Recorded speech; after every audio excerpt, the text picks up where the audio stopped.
नमस्कार, स्वागत है आप सभी का इस चैनल पर।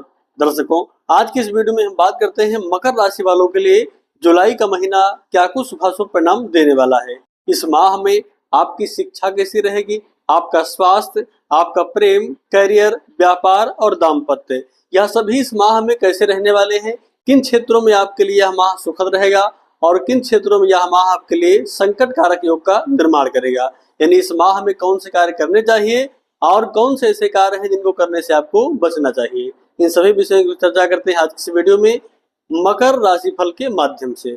सबसे पहले देख लेते हैं इस माह में आपकी व्यापारिक स्थितियां कैसी रहेंगी। यानी व्यापारियों के लिए, रोजगार कर रहे जातकों के लिए यह माह कैसा परिणाम देता हुआ दिखाई पड़ रहा है। सबसे पहले देखें तो इस समय सप्तम भाव में देवगुरु बृहस्पति उच्च होकर के बैठे हुए हैं। वहीं पर लाभेश पंचम भाव में बैठे हुए हैं और अपनी ही राशि पर दृष्टि डाल रहे हैं। ऐसे में लाभेश की दृष्टि लाभ पर और देवगुरु बृहस्पति की भी दृष्टि पंचम दृष्टि लाभ पर होने के कारण कहीं न कहीं व्यापारियों के लिए यहाँ परिस्थितियां लाभदायक दिखाई पड़ रही हैं। जी हाँ, परिश्रम और संघर्ष का आपको अनुकूल परिणाम मानो इस माह में आपको प्राप्त होगा। अधिकाधिक व्यापारिक क्षेत्र में आप इस माह में लाभ प्राप्त करते हुए दिखाई पड़ रहे हैं। वहीं पर देखें तो पार्टनरशिप में चल रहे व्यापार में भी मधुरता आएगी और दोनों के बीच में संबंध जो होंगे वह मधुर होंगे, सुखद हो जाएंगे।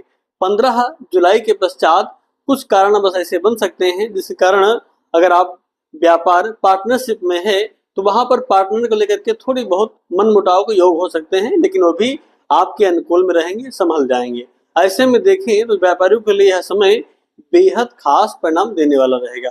वहीं बात करें नौकरी पेशा कर रहे जातकों के लिए देखें तो यह समय उनके लिए भी अनुकूल है। जी हाँ, आप अपने कार्य क्षेत्र में सफलता प्राप्त करते हुए दिखाई पड़ रहे हैं। वहीं पर आपकी प्रतिष्ठा, आपका सम्मान बढ़ता हुआ दिखाई पड़ रहा है। पदोन्नति के भी योग कहीं न कहीं दिखाई पड़ रहे हैं।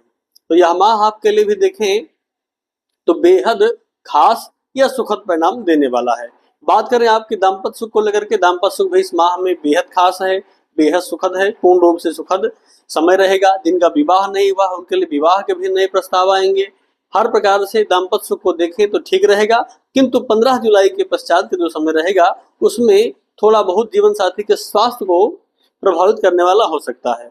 वहीं पर देखें तो कहीं न कहीं यह भी हो सकता है किसी कारणवश परिवार से आपको दूर जाना पड़ सकता है। ऐसी स्थितियां भी बनती हुई दिखाई पड़ रही हैं। वहीं बात करें प्रेमियों के लिए तो प्रेमियों के लिए यह समय खास है, अच्छा परिणाम देने वाला है, इसमें कोई संदेह नहीं है। कुछ नोक झोंक के साथ समय बीतेगा, लेकिन वहां पर भी प्रेम आपका बढ़ता हुआ दिखाई पड़ रहा है, इसमें कोई संदेह नहीं। बात करें आपके स्वास्थ्य को लेकर के तो स्वास्थ्य को देखें तो स्वास्थ्य भी इस माह में ठीक है। 15 जुलाई तक तो बेहद खास है।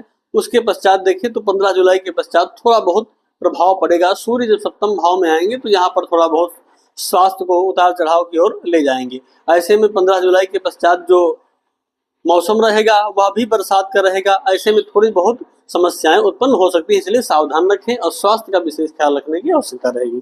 वहीं बात करें विद्यार्थियों के लिए तो यह समय बेहद खास है। जो विद्यार्थी रिसर्च कर रहे हैं, जो खोज कर रहे हैं, किसी विषय पर अध्ययन कर रहे हैं, गूढ़ विषयों पर अध्ययन कर रहे हैं, उनके लिए यह समय बेहद खास है। उन्हें सफलता प्राप्त होगी और अपने अध्ययन क्षेत्र में वह पूर्ण रूप से सफल होंगे। ऐसी स्थितियां भी बनती हुई दिखाई पड़ रही हैं। तो व्यापारियों के लिए देखें तो यह समय खास है। नौकरी पेशा कर रहे जातकों के लिए भी कहीं न कहीं अनुकूल परिणाम मिल रहा है। पारिवारिक सुख आपको इस माह में पूर्ण रूप से प्राप्त होता दिखाई पड़ रहा है। प्रेमियों के लिए भी देखें तो वहां पर मैंने कहा कि थोड़े बहुत नोक झोंक के साथ प्रेम सुख बढ़ने ही वाला है, घटने वाला नहीं है। तो कुल मिलाकर के जुलाई का महीना मकर राशि वालों के लिए खास परिणाम और शुभ परिणाम देता हुआ दिखाई पड़ रहा है। उपाय क्या करना चाहिए? देखिए, इस माह में अगर आप चाहें तो सूर्य से संबंधित उपाय, सप्तम भाव में सूर्य गोचर करेंगे तो उनका यहाँ पर गोचर बहुत अच्छा नहीं माना जाता है। ऐसे में आप सूर्य से संबंधित घी, गेहूं, गुड़ इन वस्तुओं का दान कर सकते हैं। अगर आप मकर राशि के जातक हैं, आपके मन में अन्यत्र भी कोई प्रश्न है तो आप कमेंट के माध्यम से भी पूछ सकते हैं। मिलते हैं नए वीडियो में, तब तक के लिए आप सभी को नमस्कार।